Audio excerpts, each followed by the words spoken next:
Hey, happy Friday to you. It is March 11th and time for this week's Friday Funnies. And this week contained two major events. It featured Ash Wednesday and coming up the return of daylight savings time. Now, my Uncle Dewey decided to combine these two events, so for Lent he is giving up driving at night. Plus, the judge told him he had to. And in just 6 days is St. Patrick's Day, the Irish Mardi Gras. So I can't wait. Now this week I've got two major categories that comprise this week's Funnies. The first one is news from around the world. And the second category is brand new. It's called Not Charlie Sheen. So plus watch this all the way to the end and you will see Dale's Joke of the Week. A big bonus for you, so don't miss that. That said, let's get started with news from around the world. First stop, Germany.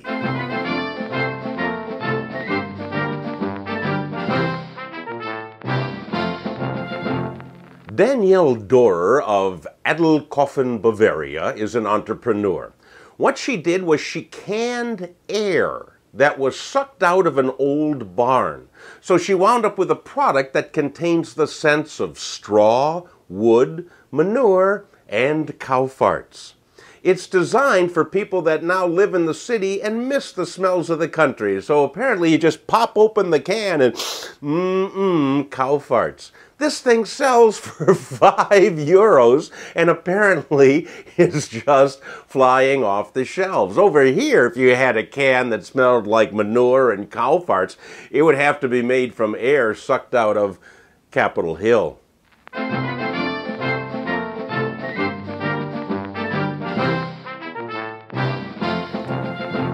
This story is actually out of the Medical College of Augusta, Georgia, but it concerns the Brazilian banana spider.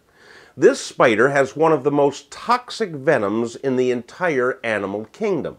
But scientists have found that one of the molecules in the toxin produced results similar to Viagra when injected in rats. Which is really just what the world needs: more rats with 4-hour erections. Anyhow, is it just me, or do you find it ironic that this particular molecule comes from the Brazilian banana spider? From here, let's go to Israel.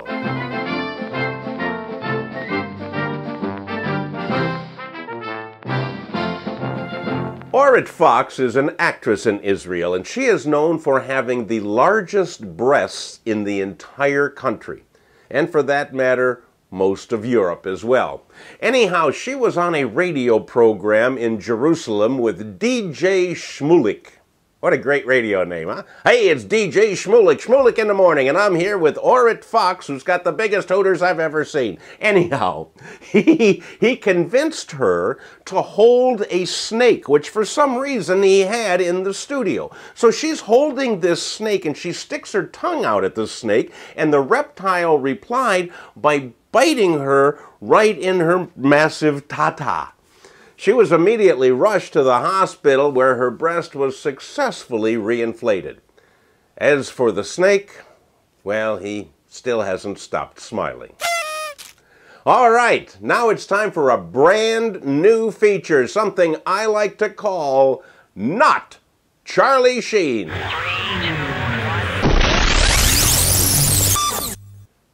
All of the following stories actually occurred, but amazingly, Charlie Sheen was not involved with any of them.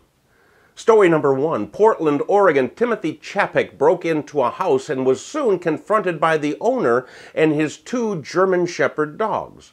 So Chapek locked himself in the bathroom and called 911. He told the police that he was intending to rob a house, but now he was afraid that the owner had a gun. While he was on the phone, the owner also called 911 to let the police know that there was an intruder in his house and he had him trapped in the bathroom. Needless to say, the police showed up and the guy was arrested. A much smarter ploy for Mr. Chapek when he was in the bathroom, instead of calling the police, call for a pizza.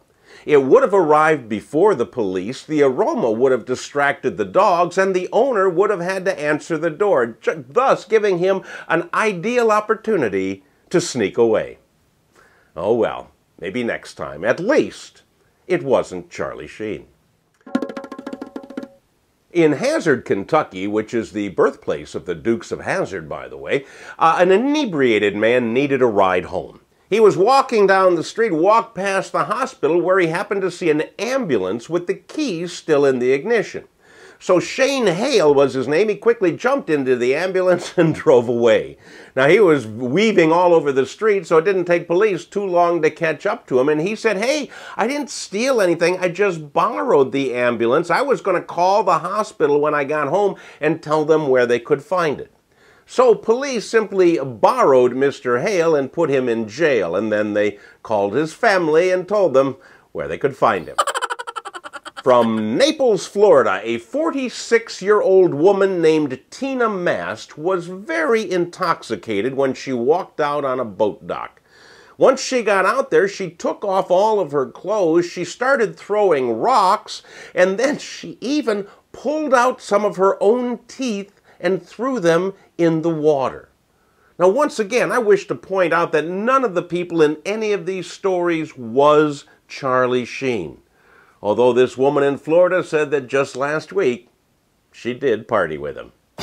Hey, that's all the news for this week, but now, don't go anywhere, don't change that dial. It's time for Dale's Joke of the Week.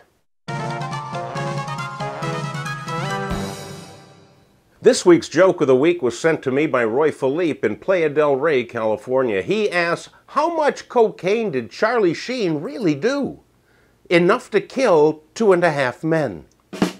Hey, that's all I have for you this week. No Friday Funnies next week. I'm going to be traveling. We will be back with you on March 25th. In the meantime, if you hear a funny joke, send it to me, and maybe it'll be featured on the Joke of the Week. Till then, have a great week. Well, don't have a great week. Have a great 2 weeks. See you on March 25th.